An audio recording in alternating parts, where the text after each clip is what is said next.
आणि यानंतर आपण थेट जाऊयात संजय राऊत सध्या बोलतात। अमित शहाना स्वप्नदोष झालेला आहे, याला स्वप्नदोष म्हणतात। 2024ला ते सरकार आणू शकले नाहीत पूर्णपणे, संपूर्ण भाजपला स्वप्नदोषाचा विकार जडलेला आहे। आणि अमित शहा देशाचे गृहमंत्री आहेत, नवी मुंबईत काल महाराष्ट्रात गल्ली फिरत होते, हे त्यांना शोभत नाही। त्याने राष्ट्राचा विचार करावा। 2029 तो बहुत दूर की बात है, 2029 से पहले आपकी सरकार रहेगी नहीं रहेगी उस बारे में सोचो। सगळ्यात आधी नरेंद्र मोदींना रिटायर व्हावं लागेल त्यांच्या नियमानुसार।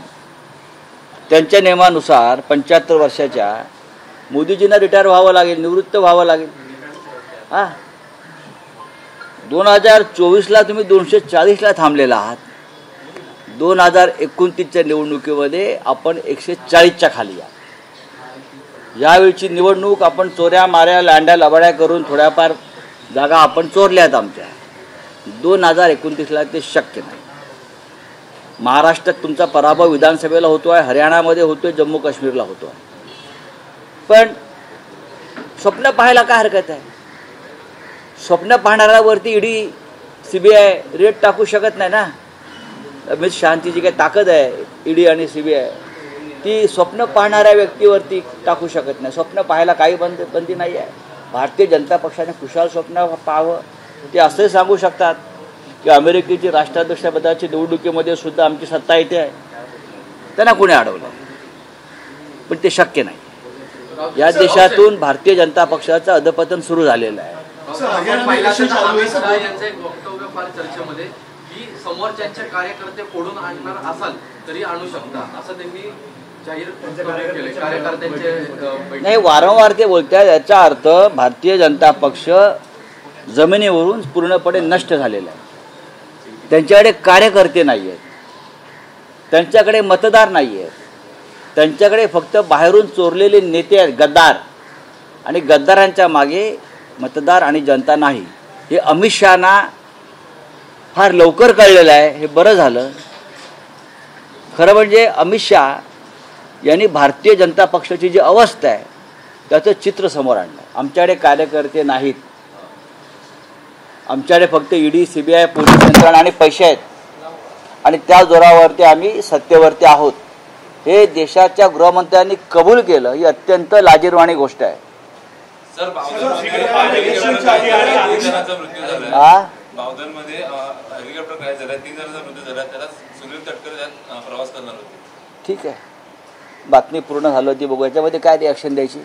तुम्ही पत्रकार आहात, प्रश्न विचारते, याच्यावर तुमच्याकडून माझ्याकडे तुमचं काय रिॲक्शन अपेक्षा आहे? ते प्रवास करणार होते, वाचले, आनंद आहे, पुढे काय? काही प्रश्न विचारता का? बोला। दुसरीकडे पाहायला गेलं तर अमित शहा असतील किंवा मोदी असतील, हरियाणाच्या निवडणूक असतील, इथे देखील 2 दिवस उरलेले आहेत। मात्र महाराष्ट्रात हे दोन्ही जे भारतीय जनता पार्टीचे वरिष्ठ नेते आहेत तर ठोकून आहेत। महाराष्ट्रामधून याला धोका असा, महाराष्ट्रापासून खरं म्हणजे या दोघांपासून महाराष्ट्राला धोका आहे। नरेंद्र मोदी आणि अमित शहा यांच्यापासून महाराष्ट्राला धोका आहे।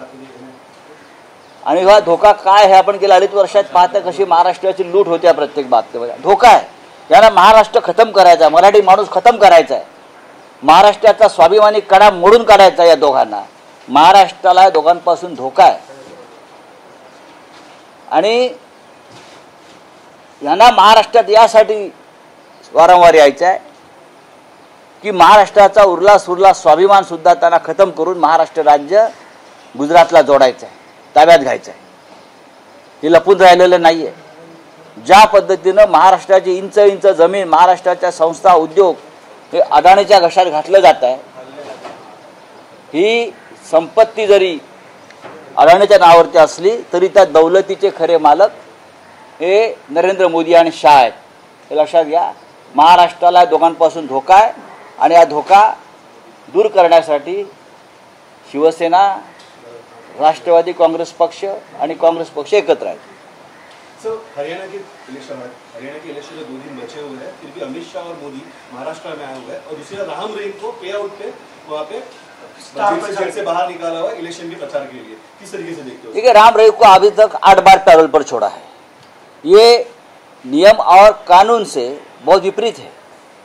एक बलात्कारी, एक मर्डरर कितने बार आ सकता है पैरोल पे, वो भी चुनाव में, पंजाब का चुनाव हो या और किसी कहाँ चुनाव हो। राम रहीम को छोड़ना है, लगता है ये संविधान में, नए संविधान में उसने लिख के लिया है कि चुनाव में राम रहीम को छोड़ना ही है।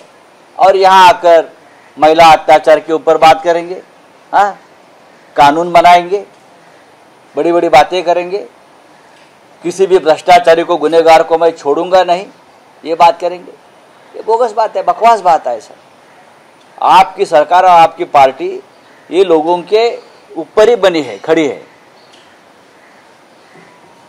आज महात्मा गांधी की 2 अक्टूबर जन्मदिन मनाया जा रहा है, तो क्या लगता है कि महात्मा गांधी के विचार महाराष्ट्र में आज भी है?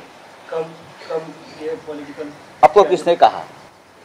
देखिए, गांधी जी के विचारों के साथ कुछ मतभेद हो सकते हैं, जरूर हुए हैं, हो सकते हैं, लेकिन गांधी न होते तो देश स्वतंत्र भी नहीं होता।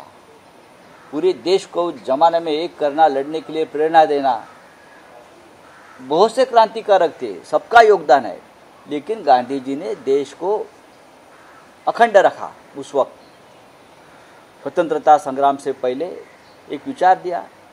इतने बड़े ब्रिटिश साम्राज्य के साथ एक नंगा फकीर लड़ता रहा, और आज भी ये देश गांधी के नाम से ही विदेश में जाना जाता है, और नरेंद्र मोदी को विदेश में जाकर गांधी जी के सामने झुकना पड़ता है। अमित शाह अजून सह्याद्रीवर थांबलेले आहेत, भेटीगाठी सुरू आहेत, अजित पवार देखील आता त्यांना भेटायला गेले। और त्याचे बॉस आहेत ते एकनाथ शिंदे, त्यानंतर अजित पवार, त्यांचे ते बॉस आहे। त्या बॉसला भेटावंच लागतं, मालक आहेत ते, मालकांना भेटायला जावंच लागेल, तर मालक नोकरीतून काढून टाकेल। चला, थँक्यू। तर अमित शहांनी केलेल्या वक्तव्यावरून संजय राऊत यांनी टीका केली आहे। भाजप जमिनीवरून नष्ट झाल्याचं अमित शहांना लवकर लक्षात आल्याचं संजय राऊत म्हणाले। एबीपी माझा, उघडा डोळे बघा नीट।